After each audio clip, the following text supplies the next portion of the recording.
Hello everyone, welcome to Keerthi kitchen. ఇలాంటి మరిన్ని videos కోసం మన ఛానల్ని సబ్స్క్రైబ్ చేయండి. ముందుగా ఆయిల్, ఆనియన్ పేస్ట్, అల్లం వెల్లుల్లి పేస్ట్ వేసి బాగా వేగనివ్వండి. ఇప్పుడు కాశ్మీరీ చిల్లీ పౌడర్, ధనియా పౌడర్, బిర్యానీ మసాలా ఎక్కువగా వేయండి.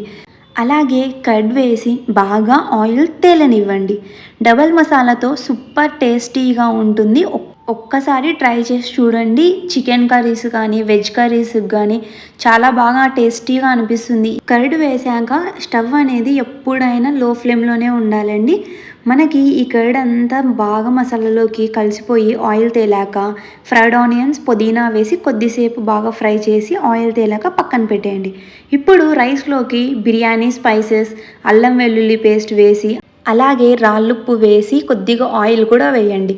వాటర్ బాగా తేలాక కొద్దిగా నిమ్మరసం పిండి, పచ్చిమిర్చి వేయండి. అలాగే బియ్యం వేయండి. ఇందులో నుండి హాఫ్ పార్ట్ పక్కన పెట్టేయండి. ఇప్పుడు ఆ బిర్యానీ గిన్నెలోకి ఒక half glass of water add చేయండి. యాడ్ చేసి బాగా మిక్స్ చేయండి. ఎందుకంటే ఇది ప్లెయిన్ బిర్యానీ కాబట్టి ఈజీగా మాడిపోయే ఛాన్సెస్ ఉంటాయి.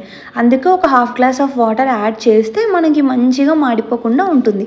ఇప్పుడు 80-90% కుక్ అయిన రైస్ని ఒక లేయర్గా వేశాక ఇందాక పక్కన పెట్టుకున్న మసాలాని వేస్తే డబల్ మసాలా లాగా ఉంటుంది.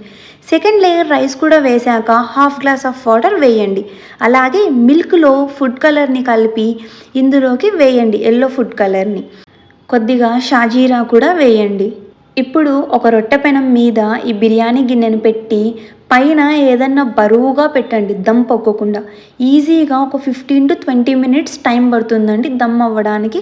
ఖచ్చితంగా లో ఫ్లేమ్లోనే పెట్టి కుక్ చేయండి. 15 మినిట్స్ తర్వాత ఓపెన్ చేసి చూస్తే టేస్టీ ప్లెయిన్ బిర్యానీ రెడీ అండి. చూడండి ఎంత పొడి పొడిగా, కింద అయితే డబల్ మసాలాతో ఎంత క్రేజీగా వచ్చిందో కదా. ఇది మీరు ఈవెన్ స్పెషల్ బిర్యానీస్తో కూడా కాంబినేషన్తో తినొచ్చు, లేదా చికెన్ కర్రీస్తో కూడా. ఒకసారి చూడండి, కింద సైడ్ కూడా అస్సలకి మాడిపోలేదండి. ఎంత నీట్గా వచ్చేసిందో. Thank you. Subscribe the channel.